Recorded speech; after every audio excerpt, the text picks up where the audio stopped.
Continuamos, queridos hermanos. Hemos visto lo que decía Platón acerca de la formación temprana de los niños y el dicho de Platón: buenos son los que aprenden a dominarse, a gobernarse. Aristóteles, al hablar de la educación, recuerda la doctrina de Platón que expusimos antes. Para Aristóteles, el dominio de sí tiene dos aspectos: la templanza en el uso de los bienes y la fortaleza ante los males. El hombre, afirma Aristóteles, debe ser formado desde pequeño en la templanza y en la fortaleza, en estas dos virtudes. Ambas virtudes le ayudan a dominar sus pasiones. La templanza a dominar sus deseos. La fortaleza a dominar sus miedos, de modo que no sea cobarde. Que sepa dominar sus deseos de bienes y que no se deje dominar por el temor de los males. Así se hace un ciudadano virtuoso.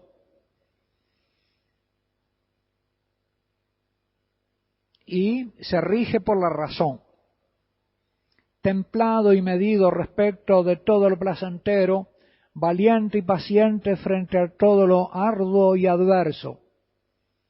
He aquí por qué, dice Aristóteles, desde la primera infancia, como dice muy bien Platón, es preciso que se nos eduque de manera que coloquemos nuestros goces y nuestros dolores en las cosas en que es conveniente colocarlas. Y en esto es en lo que consiste una buena educación.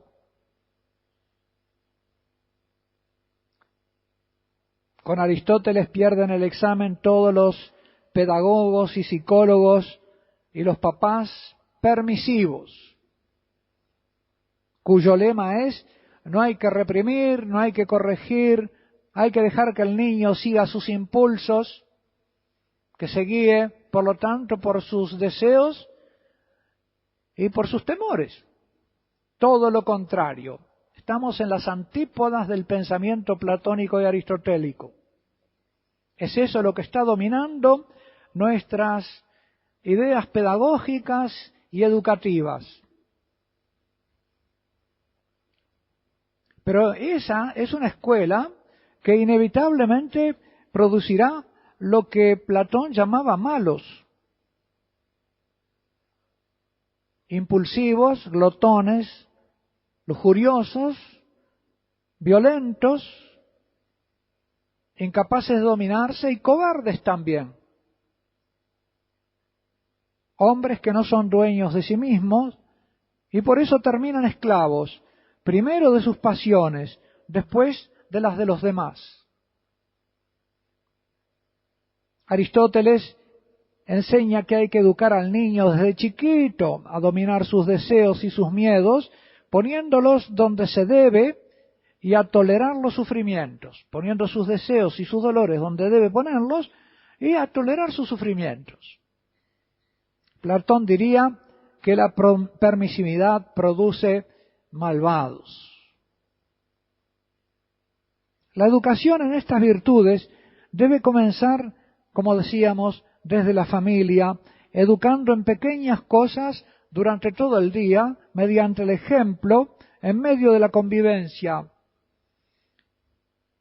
Y esto exige que la mamá conviva con sus niños y tenga ideas claras acerca de cómo educarlos.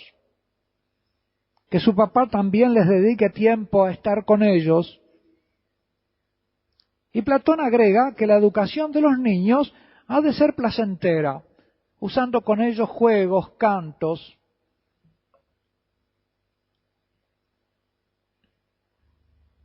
Otro tema que me parece importante para hablar de la formación de los niños en la virtud de la obediencia.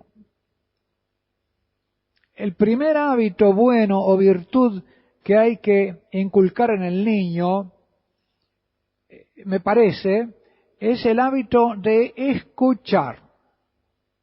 Que el niño escuche. A veces la mamá le pregunta: ¿me estás escuchando? ¿Me estás oyendo?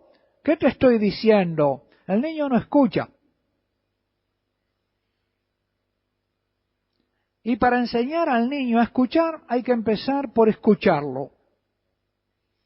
El hábito de escuchar es necesario para que pueda ser educado en la obediencia.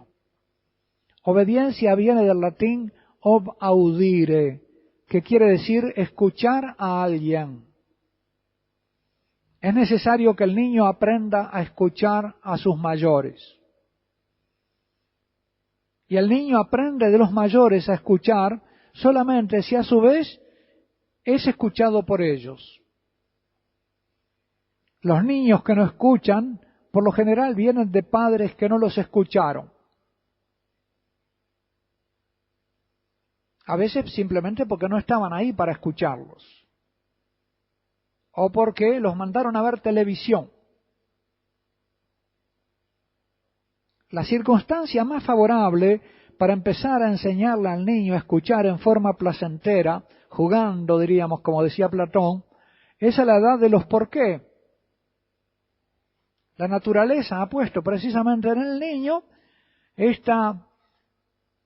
este impulso a preguntar por qué, por qué.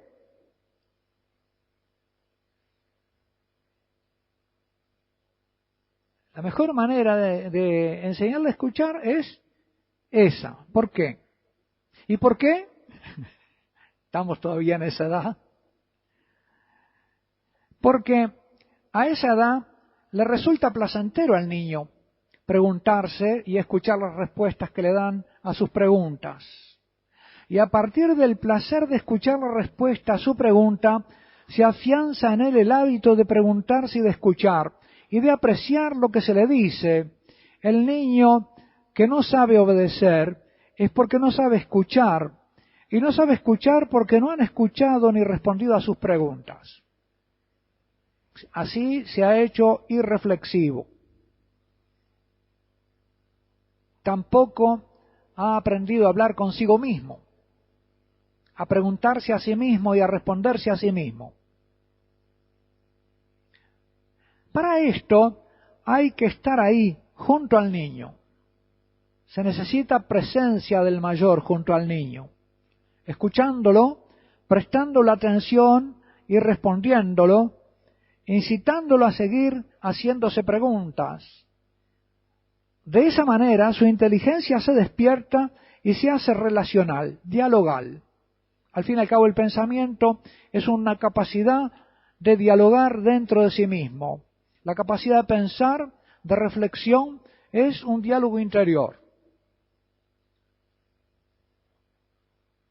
El ejercicio de la razón en el hombre supone una capacidad de diálogo consigo mismo.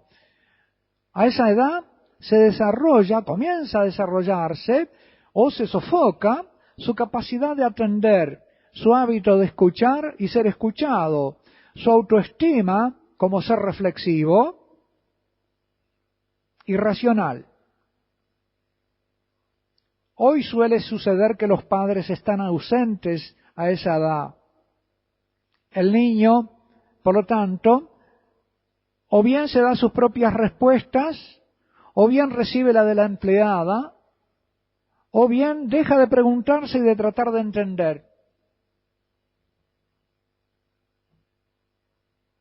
Si ni siquiera se hace más preguntas, si se queda embelesado, embelecado, sin pensar ante la tele, abdicará de raíz y para siempre del ejercicio de la inteligencia creativa, de la reflexión y del diálogo, y también de la obediencia. Porque la obediencia es relacional. Es un comportamiento relacional que reconoce en el otro la autoridad. Es decir, la capacidad de hacerlo crecer a uno. Yo le obedezco porque el otro tiene la capacidad de hacerme crecer. Es decir, me hace aumentar. Si yo hago lo que él dice, soy mejor. Si el niño no tiene a quien plantearle sus preguntas, su capacidad de asombrarse y preguntarse, de acudir a otros en busca de respuesta, se irá atrofiando. Se acostumbrará a no pensar, a no preguntar, a no esperar respuesta. Y si tiene la desgracia de quedarse solo frente al televisor, se convertirá en un ser puramente sensorial y reflexivo. Hoy dan testimonio las maestras de las dificultades con que vienen los niños para pensar, aprender, atender, para escuchar. No saben escuchar, no logran escuchar a la maestra.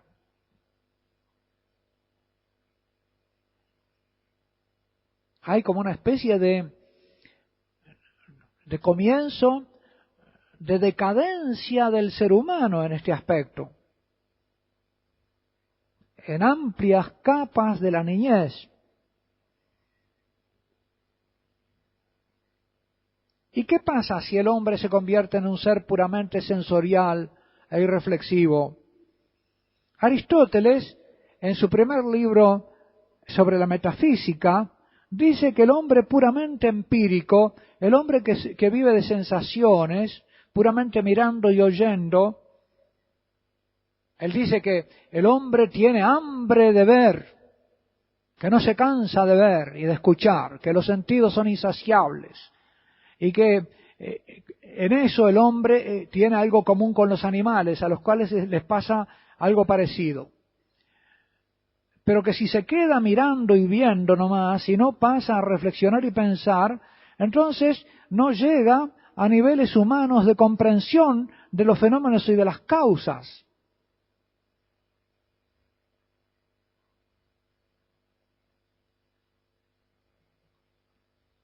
El hombre, dice Aristóteles, puramente empírico, sabe que una cosa existe, pero no sabe por qué existe, ni se pregunta por qué existe. No es capaz de preguntarse, quizá. Y por eso, dice Aristóteles, lo aventaja el hombre que sabe el porqué y la causa de lo que existe. El hombre que piensa. Este es el hombre capaz de actuar y gobernar. ¿Qué va a pasar con una humanidad que no sabe pensar, que solo mira y no piensa, que va a ser gobernada por los que miran y piensan? La superioridad de los jefes, dice Aristóteles, sobre los operarios, no se debe a su habilidad práctica, sino al hecho de poseer la teoría y conocer las causas. A la edad de los por qué, el niño parece preguntar pavadas, y los papás se inclinan a no prestarle atención. Pero si lo que preguntan pueden ser efectivamente pavadas, el hecho de que empiecen a preguntar no es ninguna pavada. Es algo importantísimo. Se están convirtiendo en seres racionales. Se les está despertando la capacidad de asombrarse y de preguntar sobre las causas de las cosas. Están empezando a ir más allá de sus sensaciones y de la percepción de hechos particulares para empezar a generalizar, es decir, para hominizarse, para convertirse en hombres, en seres humanos. Y esto les está sucediendo en forma placentera. Están empezando a experimentar el gusto por pensar y por saber, el gusto por escuchar a quien sabe más. Por ser niños lo hacen como jugando. Eso es una ventaja inmensa que sus educadores no deben desaprovechar. El que oye gustoso, obedecerá gustoso. Pero para formar a ese ser presto a escuchar y a comprender y a obedecer, hay que escucharlo y responderle en su momento. Cuando los niños preguntan, están además practicando gustosamente la humildad del que no sabe y pregunta. Es una virtud. Y la humildad es otra virtud necesaria para la obediencia. Hay que ser humilde para escuchar a los demás, sobre todo para escuchar a los que saben, a los que tienen autoridad, es decir, a los que son capaces de hacerme crecer. Y por lo tanto, esto presupone la conciencia de que es posible crecer, que ya no estoy, ¿verdad?, completo, realizado, cosa que el soberbio se cree. ¿Qué más me va a decir? ¿Me va a enseñar a mí? El soberbio cree que él lo sabe todo. O lo que es peor, que el saber, la razón, la ciencia, son cosas despreciables. Son los intelectuales, ¿verdad? Hay una especie a veces en algunos ambientes, y a veces en ambientes, yo lo he conocido en ambientes eclesiásticos, de estudiantes de teología, una especie como de menosprecio por las cuestiones intelectuales. Hay una forma de soberbia que es antiintelectual. La de los voluntaristas, pero también la de los tiranos, la de los que no conocen otra norma que sus pasiones, sus deseos y sus temores. El que está ebrio con su propio poder no oye consejo y menosprecia a los que saben más. ¿Y en el matrimonio qué? Si todo esto lo aplicamos al matrimonio, se lo dejo para su reflexión.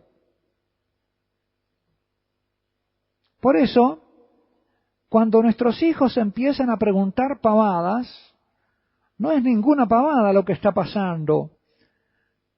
En la edad de los por qué se despierta la razón, como decíamos, la capacidad reflexiva del ser racional, el nacimiento de la razón. Deberíamos, ¿verdad?, maravillarnos y contemplarlo nosotros también encantados. Esa preciosa capacidad, esa potencia con la que gobernarán sus pasiones, con la que moderarán sus deseos y sus temores. Es como, digamos, el basamento donde después vendrá a colocarse la virtud de la templanza y la virtud de la fortaleza. Sin el predominio de la razón no puede haber templanza y fortaleza. Sin el predominio de la razón no puede haber gobierno de las pasiones.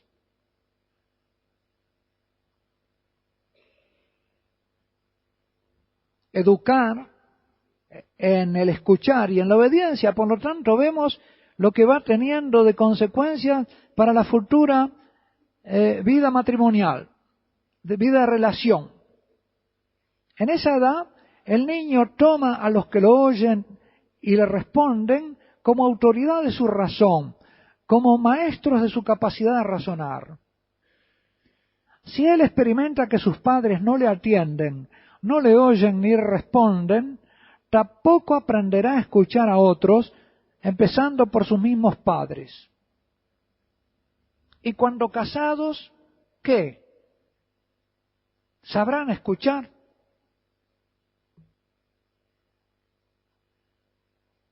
Cuando precisamente en el matrimonio es tan importante saber escuchar, saber poner el oído en el corazón del otro, sobre todo en el corazón de la esposa que necesita decirse. Parece que aumenta hoy entre los niños que crecen con poco contacto con sus madres la dificultad para escuchar a sus mayores.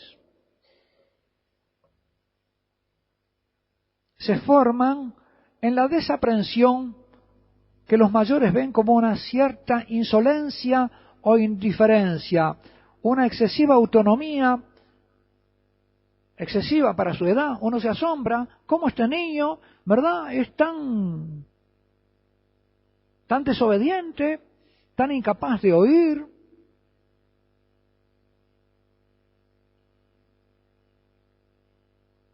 El niño no sabe escuchar y por lo tanto tampoco se deja enseñar. Lo primero, por lo tanto, es estar junto al niño y escucharlo y responderle y ganarse el puesto de la autoridad a la que estará dispuesto a escuchar, que es lo mismo que obedecer. Los mayores son, pues, los formadores del niño. El niño aprende a escucharlos porque los tiene alrededor para escucharlo y porque lo escuchan y dialogan con él. Si el niño que se acostumbra a crecer sin contacto con sus mayores no termina aprendiendo a arreglársela solo y a vivir sin tener en cuenta a sus mayores, si no sucede esto, ¿no? El niño aprende a arreglársela solo y a vivir sin tener en cuenta a sus mayores, pero después que los mayores no le hablen, él ya tiene su mundo interior, independiente, ya cortó los vínculos. Yo no sé si esto no tiene que ver con un número creciente de niños autistas. El autismo antes parecía una rareza, ahora se va convirtiendo, según me dicen las psicólogas de los niños o las maestras de niños especiales, van abundando cada vez más los niños autistas. Y ya me aproximo al fin, queridos hermanos, del retiro esta noche. El niño que está en esta situación no oye porque no espera respuesta o porque no le hace falta ya una respuesta. Ya desconectó. Se ha acostumbrado a vivir monologalmente.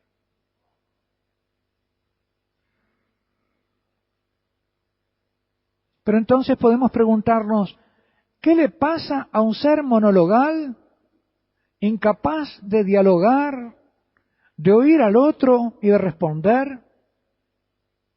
Que simplemente no tiene interés en saber lo que piensa el otro porque él se las arregla solo cuando llega al noviazgo y al matrimonio. ¿Qué pasa cuando se encuentran en el matrimonio, si es que llegan? Porque a veces ese monólogo interior le impide establecer una relación de noviazgo y matrimonio. Simplemente se queda solo, porque está bien solo. ¿Qué pasa cuando se encuentran dos seres monologales en el matrimonio? Y uno dice, ¿y si estos seres monologales se pusieron de novios? ¿Por qué se pusieron de novios? ¿Para un diálogo interior, espiritual? ¿O por una atracción puramente corporal, física? ¿Hasta dónde va a durar una relación sobre ese fundamento? ¿No es esa la explicación de tantos vínculos frágiles como hoy se ve?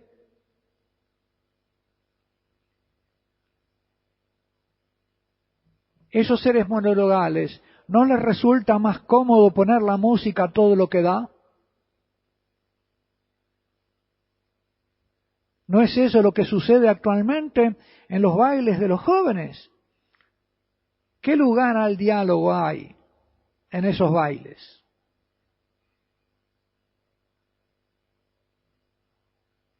Y no tendrán que huir del vacío interior al mundo de las sensaciones, de la diversión, de la embriaguez o de la droga. Yo me pregunto, si esos jóvenes de 16, 18 que van a esos bailes donde no se habla, no son los mismos de la generación de los niños que no fueron escuchados y que ya se ha convertido en seres monologales, en una especie de autistas no autistas todavía. Parecería que lo que vemos suceder es consecuencia lógica de la progresiva disolución familiar y de que los niños ya no tienen a mano a mamá y a papá en la edad de los por qué para convertirse en seres reflexivos, dialogantes, que tienen algo para preguntar, la humildad de preguntarlo y la capacidad de escuchar una respuesta. Que estas cosas no son pavada. Si no se da una familia donde sea posible que el niño crezca conviviendo por lo menos con su madre, es muy difícil realmente conviviendo, Es muy difícil formar la estructura de personalidad dialogal que hace posible entablar luego relaciones amistosas en general y de amistad dialogal matrimonial en particular. Pues yo me imagino que una maestra de jardín de infantes no puede estar escuchando las preguntas de 30 niños y además que 30 niños en esa situación no empiezan a preguntar o difícilmente preguntan. No es la situación propicia a la pregunta infantil, a un cierto recogimiento para la admiración y el diálogo. En esos matrimonios, hasta la unión íntima resultará monologal y podrá resultar la relación frustrante de dos seres clausurados en sí mismos. Predominará así la conducta posesiva de uno o de ambos y difícilmente se logrará la escucha del otro, el tenerlo en cuenta y la mutua entrega, porque también la esencia de la relación matrimonial es dialogal y un ejercicio de humildad, de escucha del uno al otro y de respuestas mutuas, y eso se aprende de niño, o no se aprende. El hombre reflexivo y receptivo se forma a partir del niño en diálogo con sus padres y hermanos. La reflexión no es otra cosa que un diálogo del hombre consigo mismo. A ese diálogo interior llega el ser racional desde el diálogo con los demás, empezando por el diálogo con su madre, que es la primera interlocutora, después con su papá. Por eso cabe preguntarse si el hombre irreflexivo, el hombre irracional, el apasionado, el que como dice Platón no sabe dominarse, incapaz de pensar, no es consecuencia de un déficit dialogal desde la niñez. Un diálogo que comienza siendo fisiológico, casi un diálogo corporal, con la mamá, que sigue siendo verbal y se extiende por fin a lo racional y a lo reflexivo. Cabe preguntarse también si la esquizofrenia, esa división de la conciencia, no es una incapacidad de establecer el diálogo interior consigo mismo. Es decir, que hay dos dentro de él que no saben hablar el uno con el otro. Son dos conciencias, dos extraños dentro del mismo sujeto. Dos personalidades dentro del mismo sujeto, que no saben entablar un diálogo entre sí. Es el hombre dividido, el hombre a dialogar por dentro. Asimismo, cabe preguntarse, como les decía hace unos instantes,